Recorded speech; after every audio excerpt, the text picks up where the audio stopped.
And now to present today's 2 o'clock program in the Hall of Philosophy, where this week we're focusing on the theme, Brazil, the interplay of religion and culture.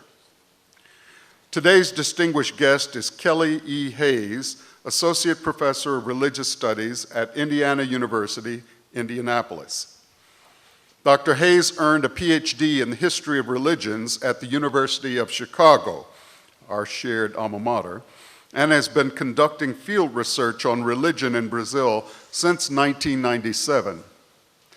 The author of Holy Harlots, Femininity, Sexuality, and Black Magic in Brazil, and numerous scholarly articles, Professor Hayes has received fellowships from the U.S. Department of Education, the National Endowment for the Humanities, and was a 2-time Fulbright Scholar. Slaves of the Saints, her documentary film about Afro-Brazilian religions, produced with her partner, Catherine Crouch, and distributed as a companion to Holy Harlots, premiered at the Rio International Film Festival and went on to screen at festivals worldwide. Dr. Hayes' most recent research project focuses on the new Brazilian religion called Valley of the Dawn. Known for its imaginative synthesis of elements drawn from Christianity, spiritualism, Hinduism, and Afro-Brazilian religions, as well as various esoteric traditions, the Valley of the Dawn has become an international religious movement with nearly 1 million members worldwide.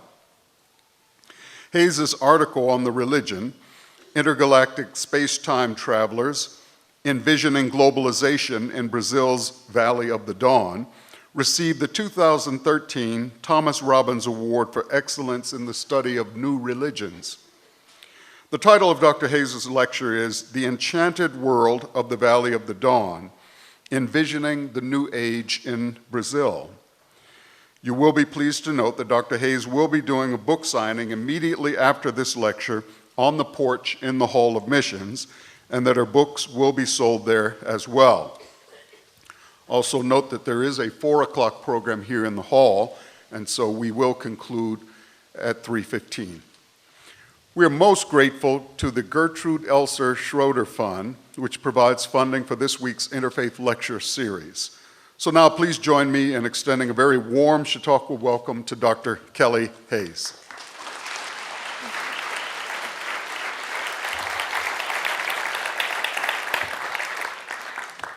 Wow, thank you. Thank you so much to Dr. Reverend Robert Franklin, for that lovely introduction. And it's such an honor and a pleasure to be here at Chautauqua. It's my first time here, and I don't even want to go home. It's so incredible here. I want to thank everyone who made it possible for me and my partner Catherine to be here with you today. We had a 2-day journey trying to get here, so we're really excited to be here. I especially want to thank Maureen Ravagno and Dr. Franklin in the Department of Religion and their staff, and also my old friend Larry Greenfield, who recommended me to them.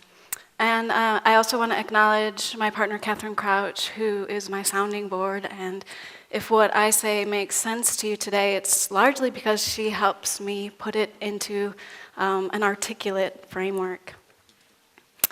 I'm so thrilled that Chautauqua is devoting an entire session to Brazil, and more especially to the subject of religion in Brazil, because it's a fascinating and unjustly overlooked place.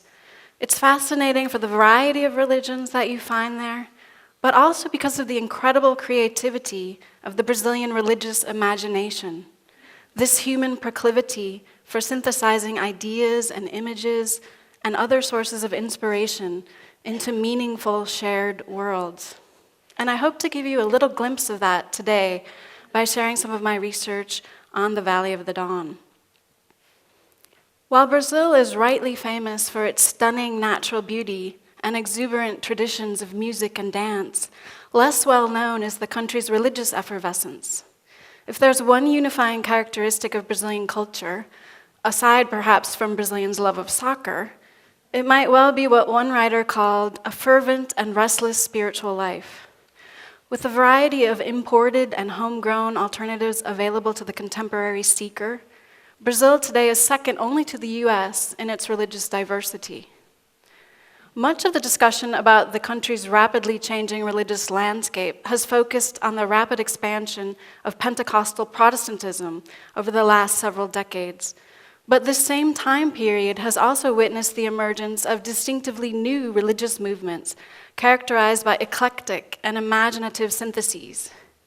From Santo Daime, whose adherents celebrate the Eucharist by drinking a hallucinogenic brew of indigenous origin, to a variety of Japanese, Brazilian religions, to a broad panorama of spiritualist, esoteric, and New Age influenced groups promising self-realization and cosmic transformation. But for my money, the most intriguing example of Brazil's culturally eclectic, restlessly creative religious imagination is the movement known as Valley of the Dawn. I'm pretty sure not many of you know much about the Valley, so I'm going to begin with a brief overview of the movement and its basic worldview. One of the things that's especially striking about the Valley's cosmology is how it synthesizes a remarkably wide range of influences into a master narrative in which Valley members share a collective identity that spans past, present, and future. This narrative is one of the foundations of what I'll call an imaginative world, which is materialized or made concretely real for participants through a large number of aesthetic and kinesthetic experiences, of which I'll discuss a few examples. The Valley's imaginative world strikes most outsiders as fantastical, if not bizarre. It's often labeled a cult, although it is not a cult in the popular understanding of that term. Such labels are not only misleading, they preclude us from taking a non-mainstream religion like the Valley seriously. A better way of understanding the Valley's appeal is to look at the larger historical and social context in which it's located and what its imaginative world offers the people who share that context. In order to do so, I'm going to contrast the Valley with the city of Brasilia, the planned capital in whose shadow the Valley was founded. Both propose a radically utopian vision for society and a master plan for achieving it. The correspondences and disjunctures of their respective models gives us some insight into the Valley and why so many people are drawn to it. The Valley's mother temple is located in one of the many nondescript satellite cities surrounding the Brazilian capital. The town that has grown up around the temple, also called Valley of the Dawn, is home to around 40,000 people, most of whom are associated with the religion in some way.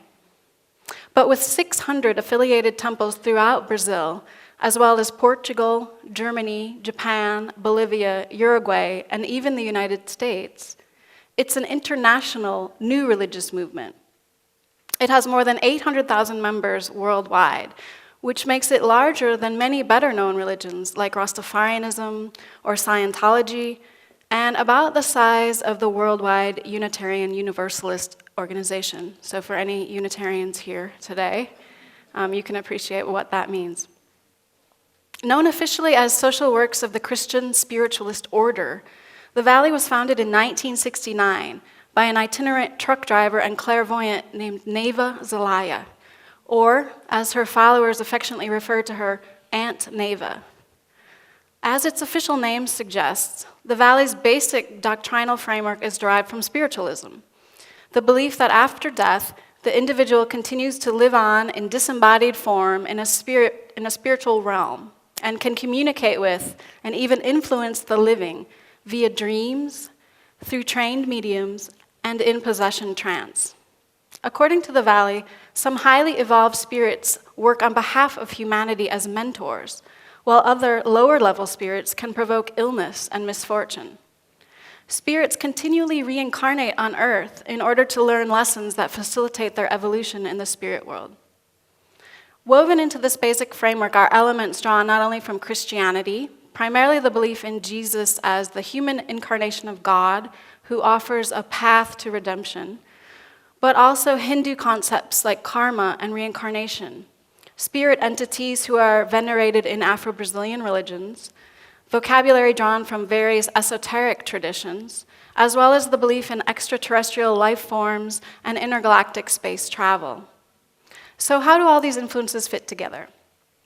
In brief, Valley members believe that they're part of a unique tribe, whose spiritual ancestors derive from a race of extraterrestrials originally sent to Earth over 30,000 years ago with a mission from God to advance humanity's cultural and spiritual evolution.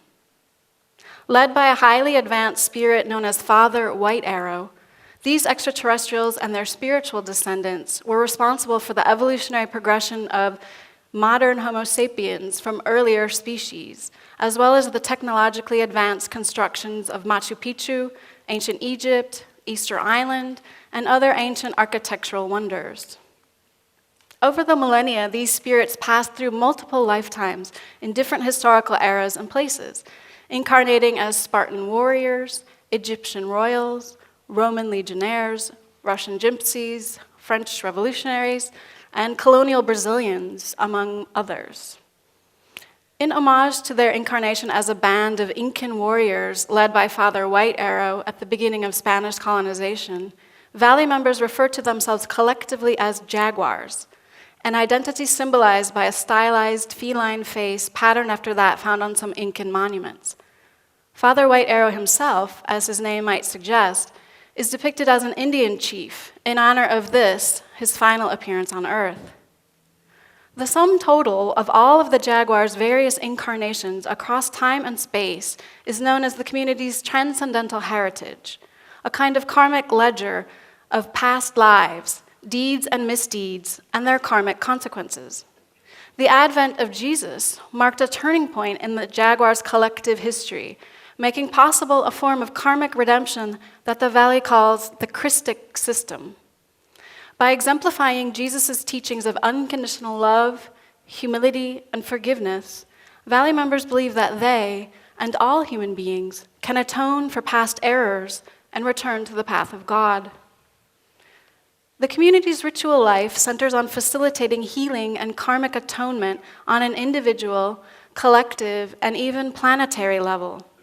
This massive endeavor involves a repertoire of close to 50 different rituals, referred to as spiritual works, that occur nearly around the clock, 365 days a year, some multiple times a day, others on a weekly, monthly, or yearly schedule. In order to ensure their smooth performance, the Valley has instituted a complex hierarchy of offices and procedures in which all participants have a role to play. While each of these spiritual works is unique in its details, they can be divided into two general kinds.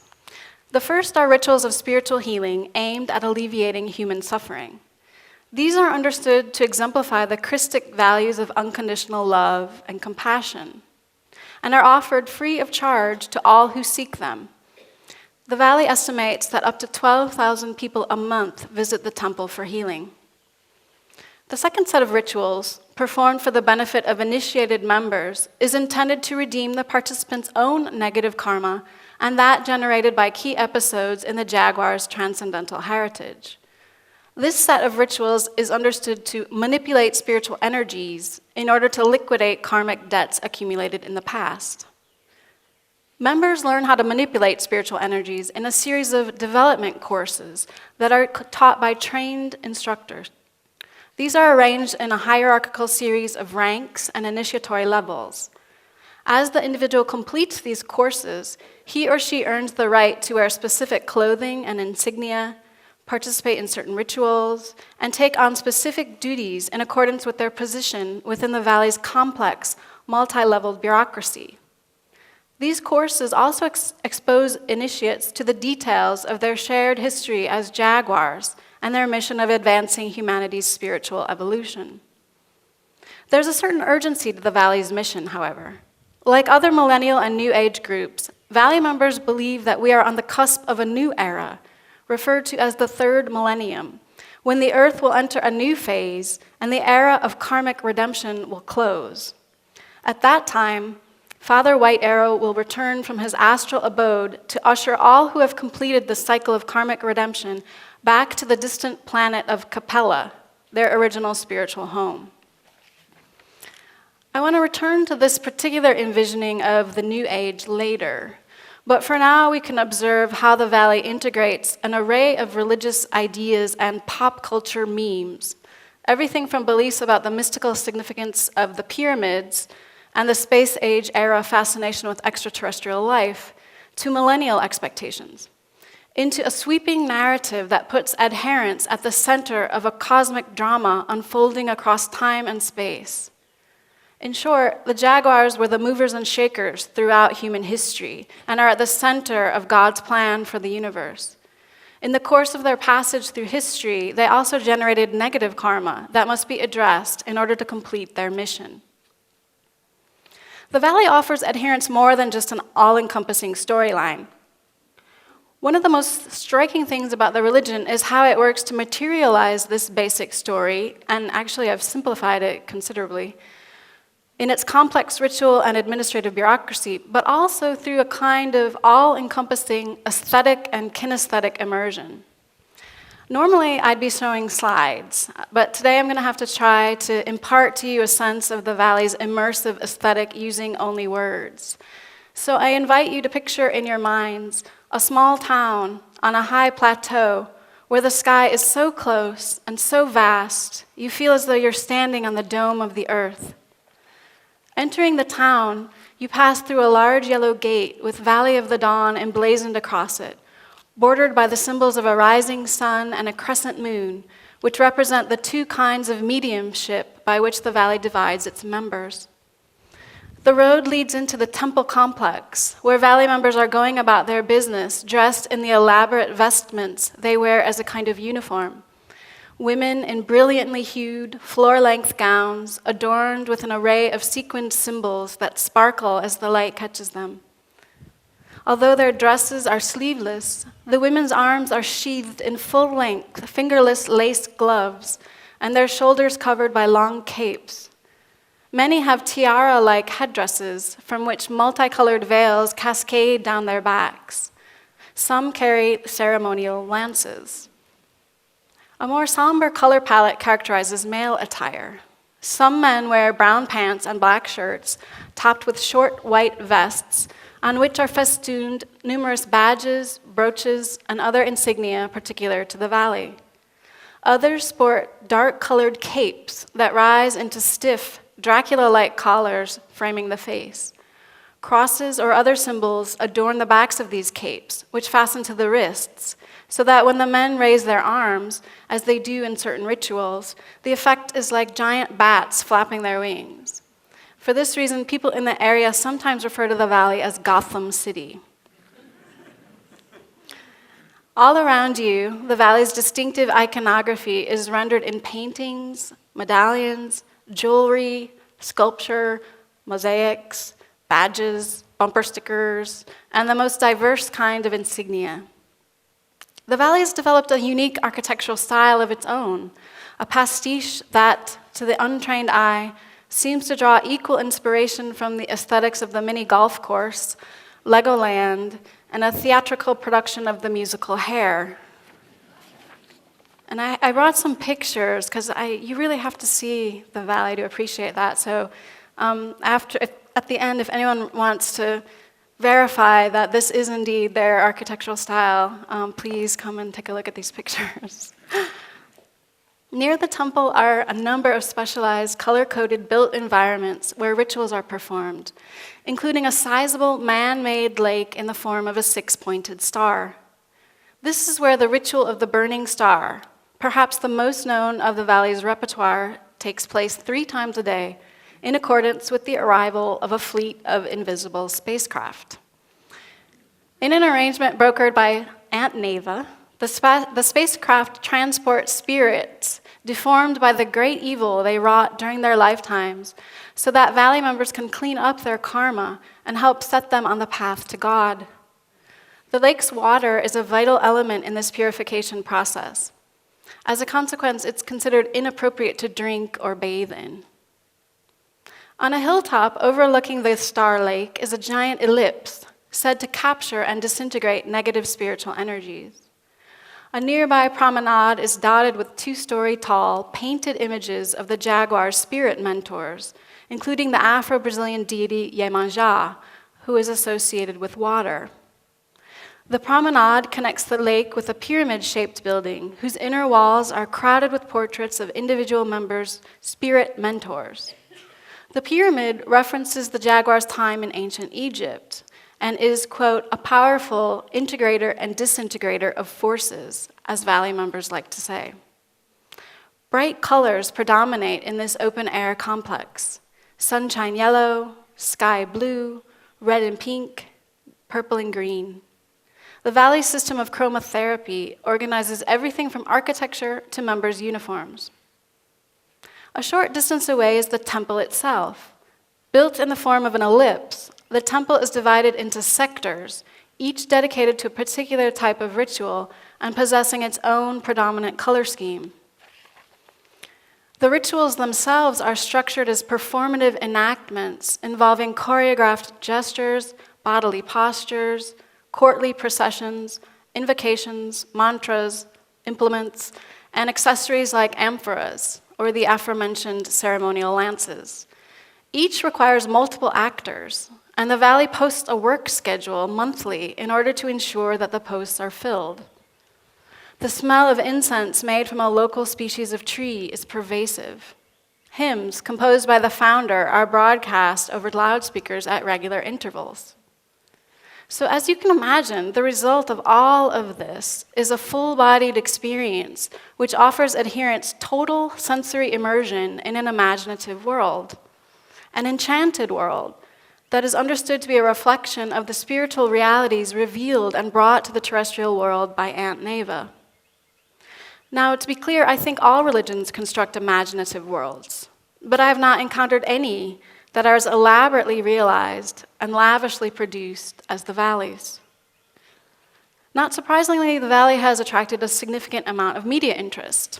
Since the 1970s, it has been profiled regularly by both Brazilian and international media outlets, including the BBC, the New York Times, the Associated Press, and National Geographic. Because most journalists have little time to delve into the Valley's intricate cosmology or attend its numerous but lengthy rituals, they tend to focus on the Valley's aesthetics. The default style of this reportage is a thinly veiled tone of bemusement that portrays the Valley as an exotic curiosity or New Age oddity, a kooky but basically harmless cult. I think skepticism in the face of religious claims is not only healthy but necessary. But in perpetuating the idea that alternative religious communities are not actually legitimate religions at all, but rather cults whose members are either crazy or enthralled to some charismatic personality, this kind of journalism does a great disservice. On the one hand, it reinforces our unexamined assumptions about what constitutes an authentic religion, and our prejudices against that which doesn't correspond. Such attitudes can slide easily into intolerance and discrimination. On the other hand, it prevents us from perceiving non-mainstream religions as complex cultural phenomena that propose alternative histories and identities, alternative narratives that make possible different ways of being in the world. If we took this aspect more seriously, I think we might learn a lot about why people choose to join these groups. And people choose to join the Valley, which emphasizes free will and strongly discourages proselytization and any manner of coercion. Valley members are free to participate as much or as little as they like in the group's spiritual works and can leave the community at any time for any reason. The Valley of the Dawn is not solely the product of the visionary mind of its founder. It also reflects the historical and social context of its emergence. Like the modernist city of Brasilia, of which it is both a satellite and, I will argue, a spiritual analog, the Valley was founded on a utopian premise, the idea of breaking with the past and all of its baggage, or karmic debts, in order to create a different future. Brasilia and the Valley share other similarities. Both construct imaginative worlds whose inhabitants are invited to work towards the realization of a new era. Both were founded at almost the same time, the late 1950s and early 1960s. In many ways, I think we can understand the Valley as in dialogue with both the ideal of Brazil that Brasilia represents and what has turned out to be the far messier reality. And in the end, the Valley succeeds in ways that Brasilia, and Brazil more generally, has not. So let's go back to the 1950s. The setting is an otherwise empty plateau in the sparsely populated central Brazilian interior, where construction begins on a new, futuristic capital city. Built in a little over 3 years, Brasilia was intended to inaugurate a new, modern era for Brazil and to catapult the country from the third to the first world. The new capital's utopian character was invested from the start with spiritual significance. As its planners noted, the city's location corresponded to the 19th century Italian mystic João Bosco's prophecy about a promised land flowing with milk and honey that would be revealed in the South American interior. As envisioned by its designers, Lucio Costa and Oscar Niemeyer, Brasilia, however, was to be a living monument not to prophetic revelation, but to the tenets of rationality. They divided the city into quadrants and sectors according to function: residential housing in one area, government buildings in another, hotels, banks, commercial businesses, and so forth, each in their own separate sector. In order to ensure the unimpeded flow of traffic, they designed an interlocking series of roads linked by cloverleaf interchanges, which, in addition to eliminating traffic lights, also eliminated crossroads and the public life of the streets. From the vantage point of the 1950s, the future belonged to the automobile. As an exemplar of progress for the rest of the nation, Brasilia also was intended to produce the modern citizen. Everything from the layout of the streets to the arrangement of buildings and their architectural forms was supposed to create the values that informed them: egalitarianism, universality, progress, order. Housing units were standardized. Bus drivers and government officials alike were to live as neighbors, a radical break from the long-standing class stratifications and tensions of Brazilian society. The idea was that the past could be abolished through master planning, and as new, more modern forms of sociability emerged in this new environment, the future would be realized. No affordable housing was built for the workers who actually constructed the city, since it was designed to engender a classless civitas. Brasilia was intended to be a modern utopia for the modern citizen, one governed by reason, where the bureaucracy of the secular state guaranteed equality and justice. And yet the very first masonry structure built in what was otherwise a model of disenchanted modernity was a small chapel dedicated to João Bosco, who subsequently was declared the city's patron saint. Aunt Neva was one of many Brazilians who migrated to the federal district to work in the construction of the new capital. She arrived in 1957, recently widowed with 4 young children. Her first job in Brasilia was transporting migrant workers in her truck, and the origin story that has developed around the valley emphasizes Neva's status as Brazil's first female truck driver. Not long after arriving, Neva began to suffer from visual and auditory hallucinations that persisted until her death in 1985. Initially terrified, she soon became convinced that they were visitations from various spiritual and extraterrestrial beings, among them Father White Arrow. Following that entity's directions, Aunt Neva established a small spiritual community in 1959. 10 years later, after the dissolution of that group, and convinced she had been chosen to prepare humanity for the 3rd millennium, Neva, together with her companion Mario Sassi, founded the Valley of the Dawn in a rural area outlying the capital. Despite the optimistic future Brasilia seemed to herald, soon after the new capital's official inauguration in 1960, political chaos engulfed the country. In 1964, a right-wing military faction seized power, and the city, built on a progressive vision of modernity, became the seat of a repressive, authoritarian regime. 2 decades of military rule and a series of boom and bust economic cycles followed. Meanwhile, a few kilometers away, Aunt Neva and Mario Sassi served a population largely left behind in the rush towards modernity. Migrant workers made jobless after the completion of Brasilia, struggling rural families, abandoned children, and all manner of ill, mentally disturbed, and destitute inhabitants of the poverty-ridden satellite cities that developed around the outskirts of the capital. As the community grew, it began to attract people from the middle sectors, government functionaries, teachers, bank clerks, nurses, and civil servants disillusioned by the ever-widening gap between the ideal state that Brasilia was supposed to usher into being and the frustrating realities of everyday life. Because despite its master plan, Brasilia did not engender a new civitas. The past could not be abolished by rearranging the built environment. Justice and equality could not magically be produced by the performative enactments of architecture and urban planning. The bureaucracy of the state continued to function, as it always had, on behalf of elite interests, and those who were excluded continued to be relegated to the periphery. It's difficult for most Americans to appreciate the level of dysfunction with which Brazilians must cope every day.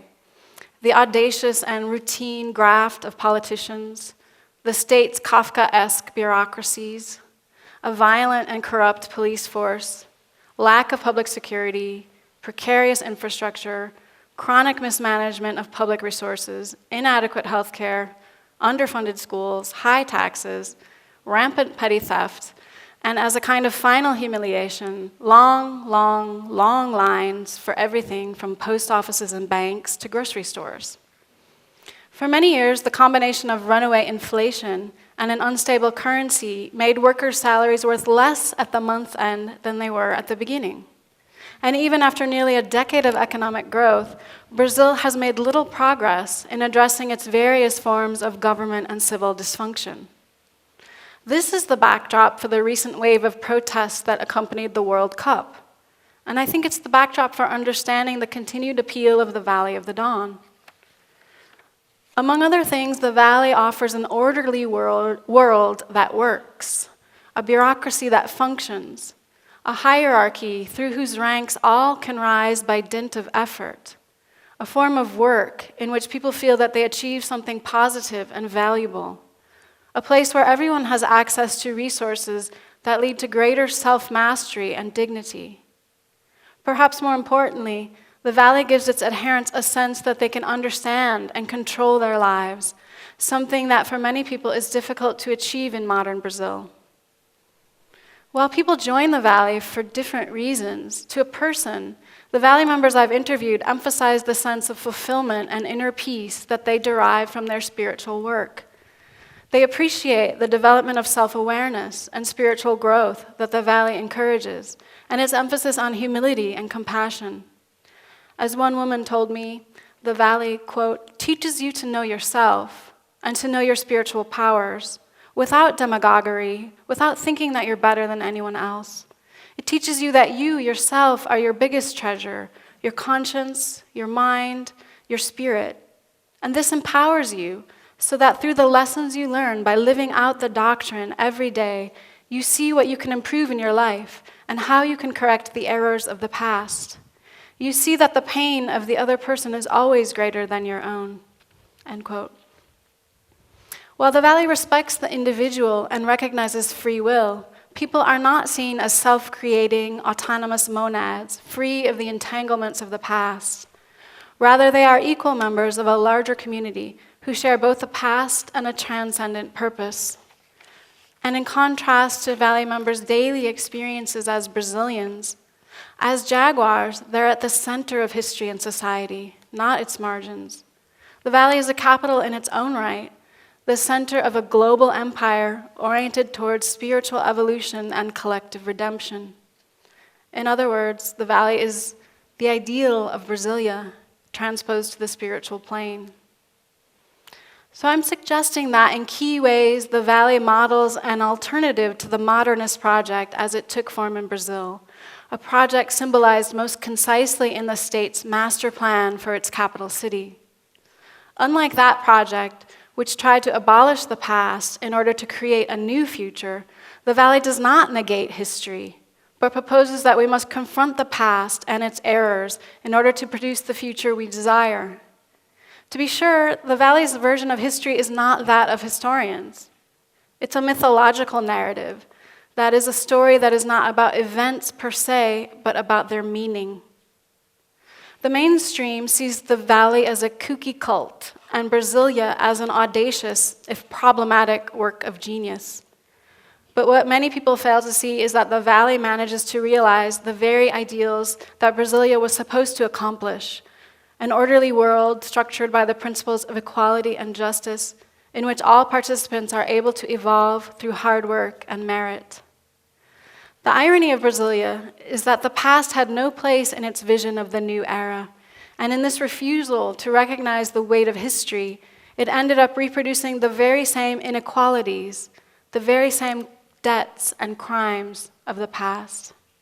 From the perspective of Valley members, unless this negative karma is transformed, it will continue to determine not only Brazil's present, but also its future.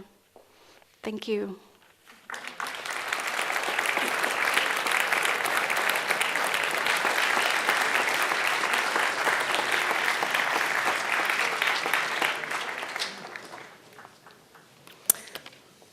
So again, while we're waiting for questions, I brought a few books. This was published by the Valley's in-home publishing company, and it's sort of a key to all the symbols of the Valley. And you know, I totally oversimplified it, obviously, but it's really an incredible creation. So at any rate, so yes, please. When you started talking, I was thinking about some of our other speakers that we've had. And when you talked about aliens, I thought of the Scientology talk. And also the talk by the Native American professor and this newfound popularity for Native American spirituality. And so just from a big picture kind of thing, it seems like this religion is sort of a microcosm of what I would say that God is simply the human quest for spirituality. And when you talk about narratives, I'm thinking about mythology and as a basis for religion, and really a narrative is just a new based on a story. Mm-hmm. And just whether you have any sort of general perspectives on religions and cult based on your study, I guess. Yeah, you encapsulated a lot of things. Let me sort of address the last thing you said, which is religion and cult, right? I think for my entire career, actually, I've been studying religions that are considered marginalized, religions that actually are not considered religions by most people. They're considered cults, or they're considered inauthentic or illicit. My first book was about black magic in Brazil, which is kind of the quintessential example of, right, the inauthentic, the illicit. And what I've learned by studying these religions is that, what starts out as a cult, if it gains popularity, becomes culture, right? So what starts out at the margin, and you see this recreated, one of the really interesting things to me about the Valley is that we can see in a microcosm what all religions go through, right? You have a sacred charismatic founder who passes away, and then you have an institutionalization process in which that charisma becomes implanted in bureaucracy, right, rather than an individual person. And then that allows the religion to develop and spread over time. And that's what you see happening in the Valley, right, is that, and I wouldn't go so far to say that the Valley is soon going to become a dominant religion.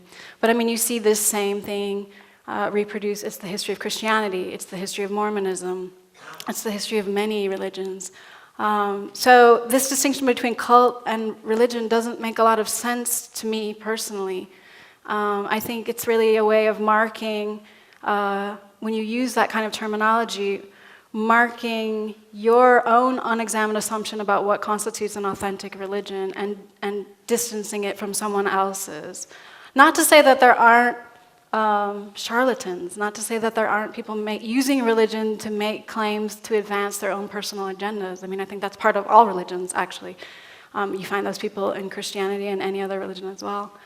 But to your point about Scientology as well, I think actually a really interesting thing to me is that post-1950 you have the development of a variety of these kinds of religions like Scientology, like the Valley of the Dawn, which take that narrative, right, of the space age and extraterrestrials and incorporate it into their grand narrative, into their grand mythology. And I mean, one way of thinking about extraterrestrials is that they're celestial gods. So on the one hand, it's not a new story, right? This idea of celestial gods, gods from outer space. I mean, it's new, but it's also very, very old. So, yeah. Thank you for bringing this all to our attention. Oh, yeah. And I'm just curious how they view concepts of heaven or hell or atonement in this lifetime, those kinds of things. I put it in Christian terms because I don't know how else to ask the question. But You know, they consider themselves Christians, and I talk about them in my classes at Indiana University, and, the first question I always get is, how can they consider themselves Christians? This is not Christianity. And really, their understanding of Christianity, like all Christians' understanding of Christianity, is they take from a very long, old tradition with a lot of resources what makes sense to them.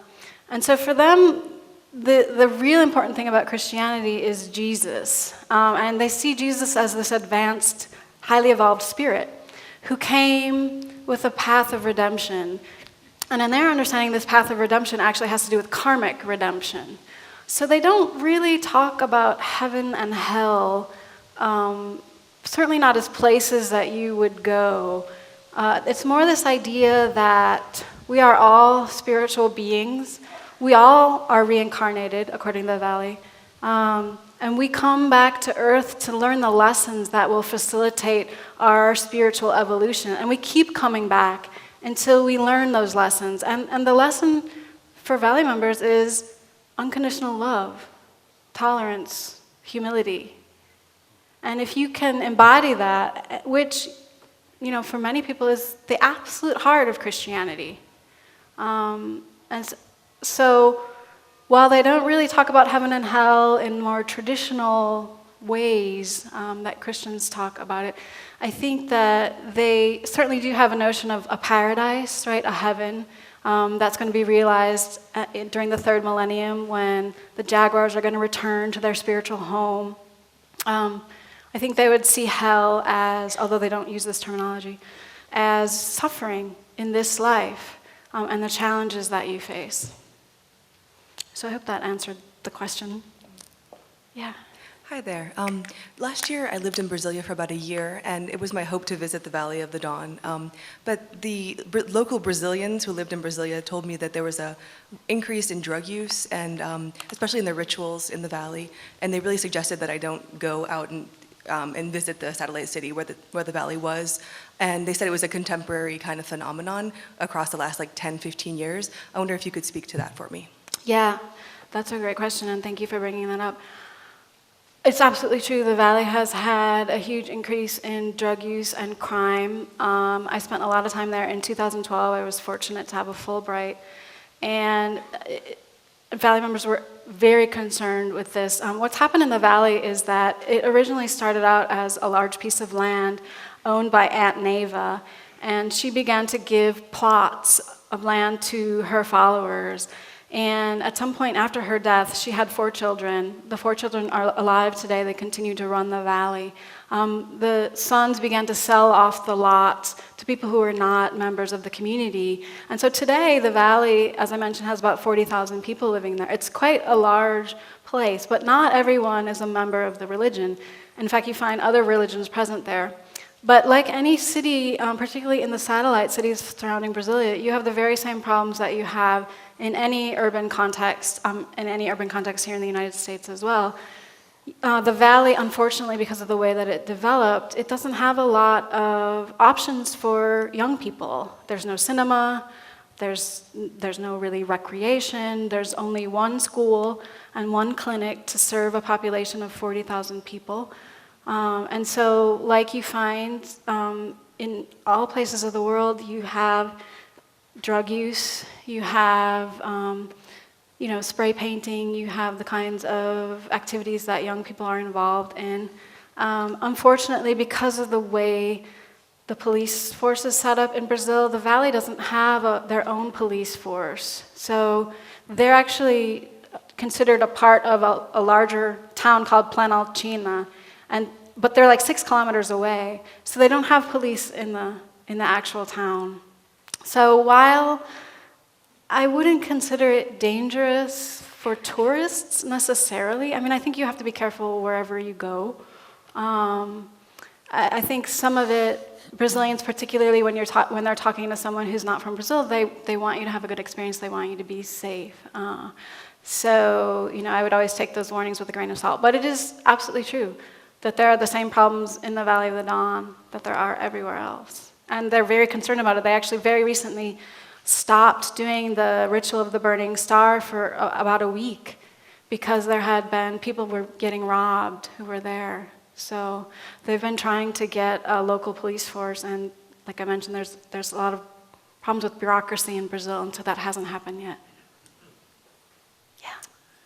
Yes, a question. Does the Valley of the Dawn have any traditional rituals like we would experience in the Christian religion, such as marriage, baptism, other rituals? That's a great question. They do have a marriage ceremony that is a little bit like you might experience with a traditional marriage ceremony. I mean, there's a bride in a dress, not white, and the groom is dressed, and they have a whole sacred sort of promenade with music. But they would describe the marriage ceremony as much more how they understand a gypsy ceremony would be. So the bride wears usually a red dress and like flowers in her hair and things like that. But the ceremony itself is not, aside from there's the sort of a procession and the family is there, it really has little to do with a more traditional Christian marriage ceremony. There is not a baptism ceremony. I mean, there are a variety of initiation ceremonies that happen as you progress through this very complex hierarchy. There are ceremonies for that, but they don't really look much like any other Christian rituals. Yeah, I have another question that's sort of ritual/theological in nature. You spoke of the ceremonies that address negative karma, and I presume that would have some relevance also to the heaven-hell question and the whole eschatological element. You spoke of some collective negative karma, and I wondered if they identify both within their own movement things that are negative karma for which the movement needs redemption, or if they're talking more about universal mankind or more broadly Brazilian negative karma that needs to be expunged. Wow, that's a great question. In general, they're talking about negative karma that happened in the past for the group, but also they understand the individual's present life as a reflection also of their own individual negative karma. So they will often explain things like, there are people in your life who you just don't get along with, or you kind of like, you meet them for the first time and you just instantly don't like them, or other people you feel an immediate affinity for. I mean, and they understand that as a result of your past life, that you and the spirit who's presently incorporated in that other person have some past relationship with each other, and that whatever struggles and happiness you have with people in your life today are a way of working out that negative karma, right? So if in your problematic relationships, you are called to treat that other person with unconditional love, humility, and tolerance, right, as a way of atoning for that negative karma that you too built up in your past. And so there are some rituals that address both those individual karmas. Then there are the rituals I mentioned that address the negative karma of the community. In the past, I haven't seen them talk about things the community is doing presently that they might need to atone for. However, I have a feeling that that's going to emerge soon because the Valley has recently split into two movements, really. The two brothers have been fighting for control, not surprisingly. And so there's a lot of tension emerging about, particularly among the members, about, they call their group the doctrine, about the doctrine splitting into these two groups. And so I'm curious to see if they won't start thinking about that and talking about that as generating negative karma that the group needs to atone for now. And I think you had another part of your question, and I think I forgot it. Okay. I was intrigued by what you said about cults becoming culture. And I wonder if you could speak about what effects the Valley might be having on the Roman Catholic Church and vice versa. Do you think the two may come closer together? Wow. I think the Valley doesn't have any problem with the Catholic Church. I don't think the reverse is true, and I don't see the Catholic Church sort of recognizing the Valley anytime soon. Although it's interesting, Tia Neva, during her lifetime, or Aunt Neva, excuse me, was very well known in Brazil. In fact, at her death, the vice president of the country attended the funeral. And she was close with a lot of religious leaders in Brazil. And through the agency of one of the people she was close to, she got a letter from the Pope that sort of, I have the feeling it's kind of a boilerplate letter, but she was very proud of this, that sort of recognized sort of the Valley as a phenomena in Brazil. But I haven't seen anything sort of in terms of the official Roman Catholic Church being willing to recognize the Valley. Some would say that the Roman Catholic Church doesn't recognize anything else. Yeah. I mean, the Roman Catholic Church has a huge problem on their hands in Brazil, as many of you probably know. And it's really not the Valley, it's more sort of the explosive growth of Protestantism, particularly Pentecostal Protestantism. So I think they're really more focused on that, actually. And this whole charismatic movement in Roman Catholicism has emerged that looks very much like Protestant Christianity. And so that is sort of the wing of the Catholic Church that is growing, and most of the Catholic Church has been declining for 20 years, but the charismatic part of it is what is growing among Catholicism. So I think they have their plate full. Thank you. Thank you very much. I've not heard of the Valley before. Of course, I immediately went to my phone. I saw the Valley of the Dawn Facebook page, and it refers to a movie. Is that something you might recommend? You know, I've not been able to see that movie, and it's unclear to me if it's actually been finished. Okay, all right. You're talking about a documentary? Yes. Yeah, I have not been able to get my hands on it, and I've gotten sort of the sense that it's actually not finished yet. Okay. But if you do, Okay. I'd be curious. Sure. And another question. We're no more than 50 minutes away from the seat of the first spiritualism religion, Lily Dale. I'm very familiar with it, and it's mediumship. And so that intrigued me about the types of mediums. Mm-hmm. So as a follow-up question to that, is everyone assumed to have mediumistic powers from the moon or the sun, or is that something you have to take those strict courses from? And if so, you might have divergent messages from the mediums, which may cause conflict? I don't know. Interesting question. I'm glad you brought that up about the mediums, because I didn't really talk about that at all. The Valley believes that every human being is capable of mediumship, and they recognize two kinds of mediums. One is what they would call in Brazil at any rate, a traditional incorporation medium.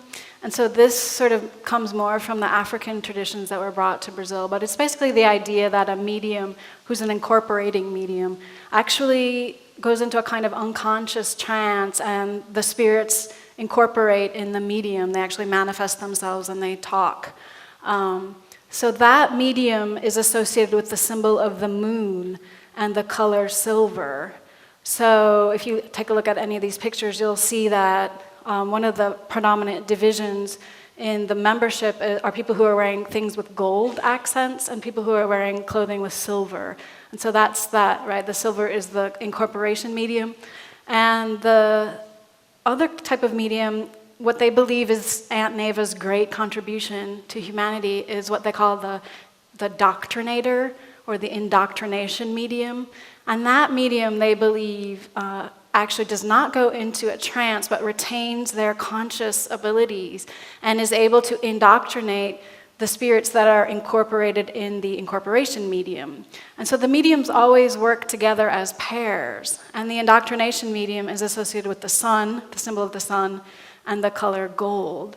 So when most people get exposed to the valley, I think, because they go as patients, they go for healing. And in the course of going through these healing rituals, it might be determined that part of the problem that they're having in their life is that they need to develop their mediumship. And then they would begin to go to these courses, and they would figure out if they're an incorporation medium or an indoctrination medium. And then at that point, you begin to develop those two different kinds of skills.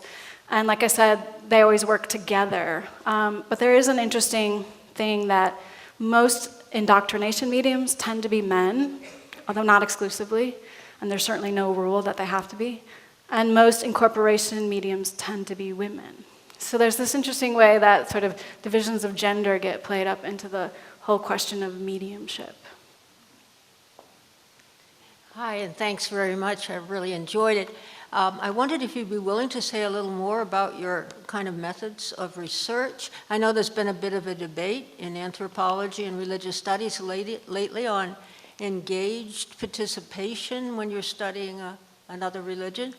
And particularly, I remember hearing Karen Brown speak about her book, Momolola Voodoo Priestess, and she became actually a voodoo practitioner in order to understand things better. And Houston Smith did kind of things like that, too. He spent years in Buddhist monasteries and so on. Thanks. Right, yeah, thank you for that question. My methods are anthropological, so I go to the field, I conduct interviews, I do participant observation. I did not go through the process of joining the Valley at all. So I've gone through many of the healing rituals, which are open to anyone. But in the Valley, it's understood that not everyone needs to develop their mediumship. Only certain people are invited to do so. And I was never invited to do so. I don't know if I would have had I been invited, actually. I felt like, on the one hand, I didn't have the luxury of spending, a year or 2 years at the Valley, sort of studying it, like I did when I was a graduate student and could spend 2 years in Brazil. So I felt like with the limited time that I had and not having received an invitation to sort of join, that what I wanted to focus on was not so much the secrets that you might learn if you join, because the Valley is an initiatory religion, and so there are these certain secrets, quote unquote, that you learn as you progress through the initiation process.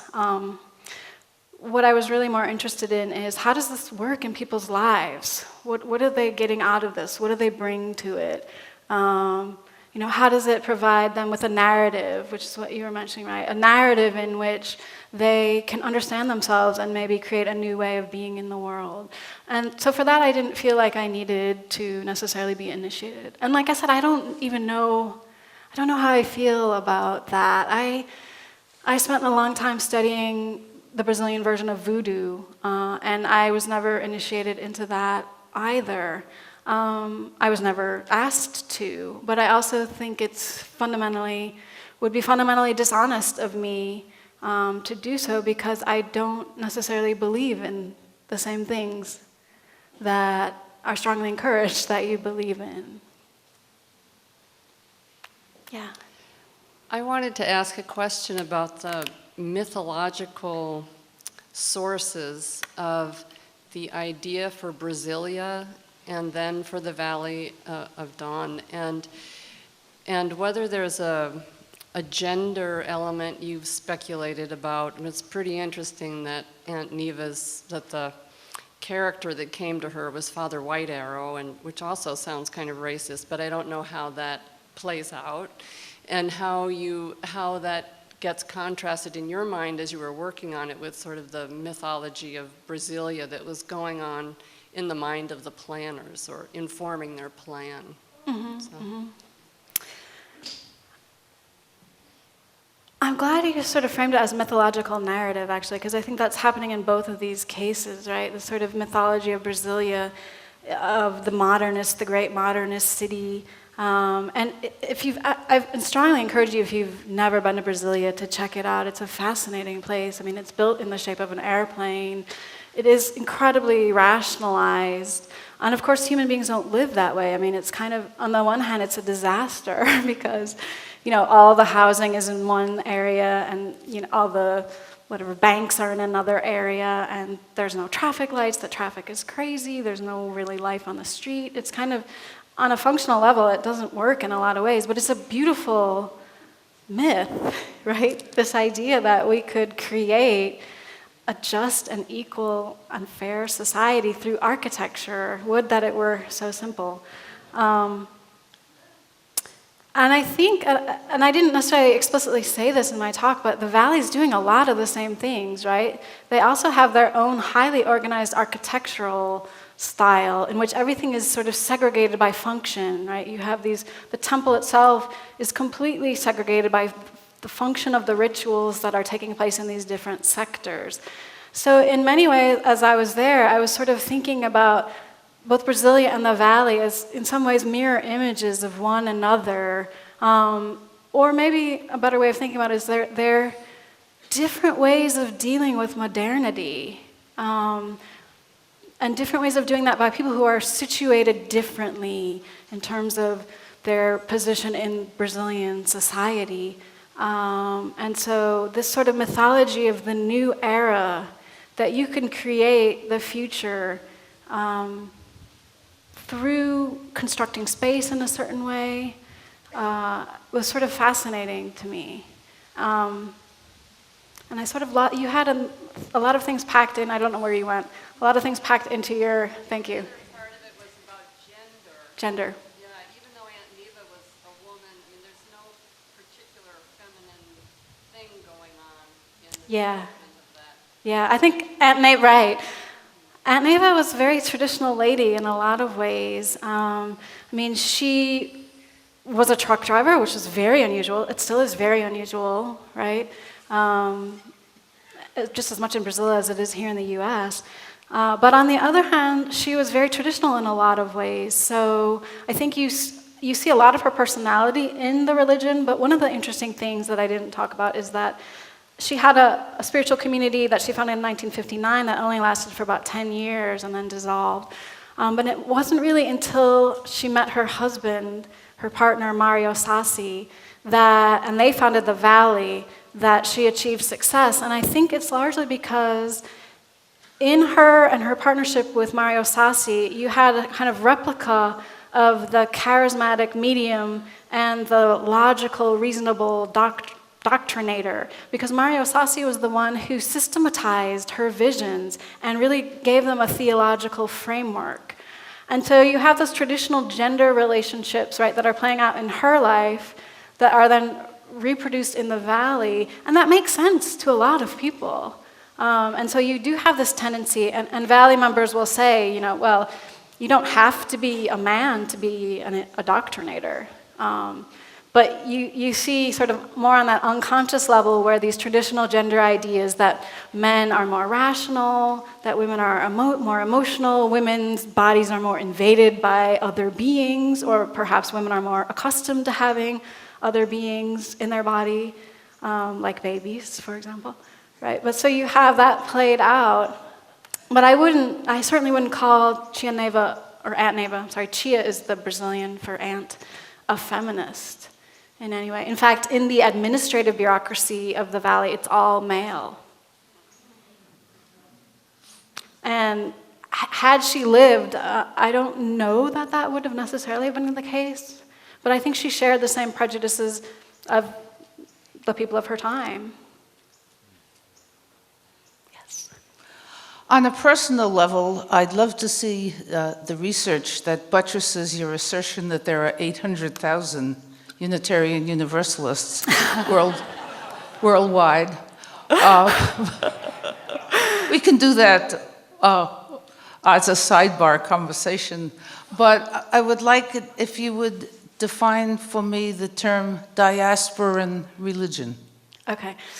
And I'm not necessarily going to stand behind that Unitarian Universalist. I think I got that from sort of doing research on the Pew Forum and things like that to try. It's actually pretty hard to find out the numbers of Tell me religions. about it, right? Yeah. I don't know that I completely buy the Valley's claim that there are 800,000 members worldwide, for that matter. But leaving that aside, I'm sorry, what was your... I just wanted a definition of diasporan diaspora religion. religions. I would define diaspora religions as religions that either are practiced by people who are diasporan, meaning that they have left their country of origin, say African slaves who were brought to the New World. I mean, the religions that developed among African slaves and their descendants are sometimes referred to as diasporan religions. But I think you could also think about diasporan religions as when you have a group of migrants who come to a particular place and bring their own religion with them, you could consider those diasporan religions. And eventually, right, any place, like you have a lot of Japanese in Brazil who brought a lot of different Japanese religions. And since they've been there for generations now, you have them incorporating with Brazilian ideas and Brazilian culture and sort of developing something new. So the line then between when a religion stops being diasporan and starts being, So, right? you know, Non-diasporan is I hadn't thought vague. about Shinto as a diasporan religion, but that may be a failing on my part. So, I think in the context of Brazil, you could consider it that. thank you. Hi. Hi, thank you. Yeah, I was fascinated by your description of the building and the planning of Brasilia. And was there a conscious attempt to exclude religion from Brasilia? Were there any churches built there? There's a religion sector. Sector? Yeah. Uh-huh. So, no, there wasn't a conscious attempt to exclude religion, but Oscar Niemeyer, the famous Brazilian architect, he and Lucio Costa were responsible for it. Oscar Niemeyer, in particular, was a communist and was not favorable to religion himself. And I think sort of the master plan for Brasilia, this sort of, I understand it as the kind of exemplar of disenchanted modernity, right? Everything rationalized, everything divided by sector. So I don't think he was trying to exclude religion necessarily, but I think in his vision, religion didn't play a big part. Yeah. Because I was just thinking we are incurably religious. And if it's suppressed in one area and excluded or not encouraged, it comes up somewhere else. Well, that's exactly what I think as well. And in fact, one of the things that struck me is that, right, in this kind of hyper-modern plan for a city, you had people almost immediately appealing to this 19th century Italian mystics' vision of a promised land, right? And then one of the first structures built in Brasilia, not by Niemeyer, but was this chapel to João Bosco, to this Italian mystic, right? So you have this almost, Freud's idea of the return of the repressed comes to mind, right? You sort of consciously or unconsciously try to exclude religion and it bubbles up. Thank you. In all your studies, do you have any criteria by which you would distinguish a religion that might be considered wacky or different or marginalized versus one that truly is a cult? And if you have such criteria, would that include or not the presence of a book such as the Quran or the Bible? And if so, or if not, did the Valley of the Don have such holy scripture or writings to which they refer? Let me take the last one first. The Valley does not have a book per se, but they do have writings. So it's an interesting moment to study the Valley of the Don because the sacred book is kind of being created. So you have a couple of different sources. One is Aunt Neva's letters. So she wrote a lot of different letters. They weren't necessarily letters to people, but they would be letters that she would read to the congregation, explaining visions, explaining points of doctrine. A lot of times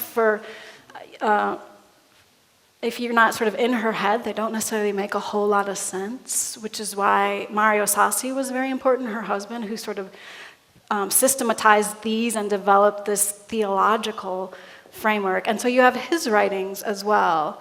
So those are kind of the two scriptural sources, for lack of a better word, for the Valley. And one of the interesting things about the Valley as well is that, people are totally conversant with the internet. So as another questioner said earlier, she went online and found the Valley's Facebook page. And so people are having all kinds of discussions about doctrine and points of doctrine and theological issues on the internet. And unfortunately, it's in Portuguese, but if you read Portuguese, it's quite fascinating. So you have this process in which, the sacred canon is being disputed as we speak. So I just find that fascinating, because it's a process, again, that a lot of religions go through. Your first question about cult, this is a tough one. I definitely think that the traditional definition of cult is a group that is highly schismatic, that differentiates itself from the surrounding culture and that has a charismatic leader in whom power is vested. And so I certainly think that there are examples of that, and that the use of the term cult might be appropriate in those very specific examples. I don't think the Valley fits that example at all. And I certainly think that there are people who abuse religion in all religions, and people who use the resources of a particular religion to enhance their own power, to manipulate other people, to do all of the kinds of things that we traditionally associate with cults. And one of the problems that I just have with that language is how it creates these categories in which anything that within an accepted mainstream religion that someone is doing that might fit in the definition of cult, people will say, oh, well, that's an anomaly. That's an aberration. That person is not truly X, Y, or Z. So it doesn't allow us, it makes this distinction that doesn't really allow us to see that there are a variety of these processes happening both in mainstream and non-mainstream cult, or religions, excuse me. Thanks. Freudian slip. But yeah, I think actually as scholars of religion, we don't agree on our terms all the time, and that's also problematic. All right. So I'm curious about lesbian, gay, bisexual, transgender, queer people, however they identify, how they are included or experience the world in this community. That is a great question. I'm so glad you brought that up. There are gays and lesbians at the Valley, and the Valley is still, I guess, what you could call heteronormative.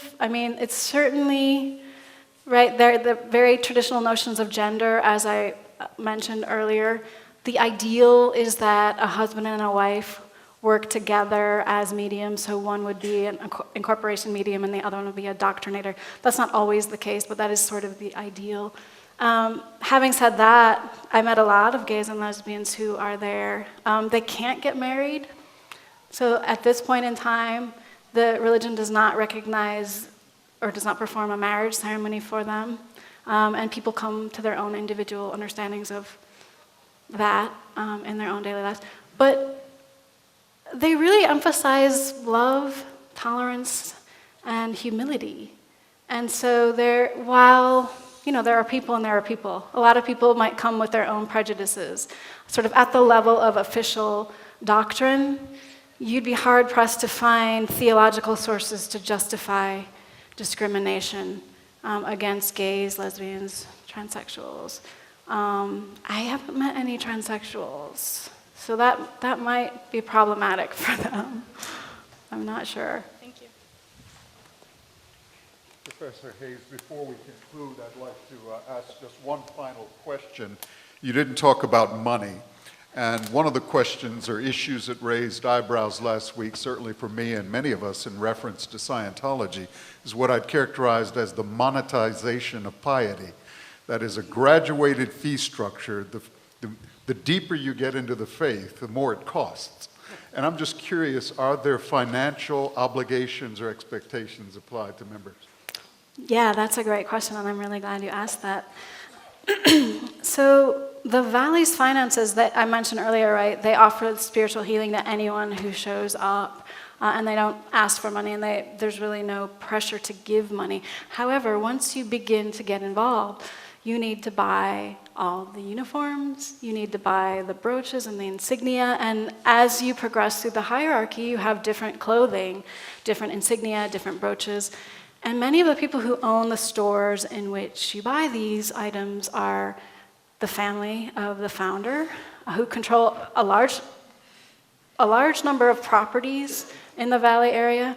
And so a lot of Valley members come from all over the world at various times of the year for rituals, and they stay in paid accommodations owned by family members, but also by what they call veteran members, people who were joined from early on.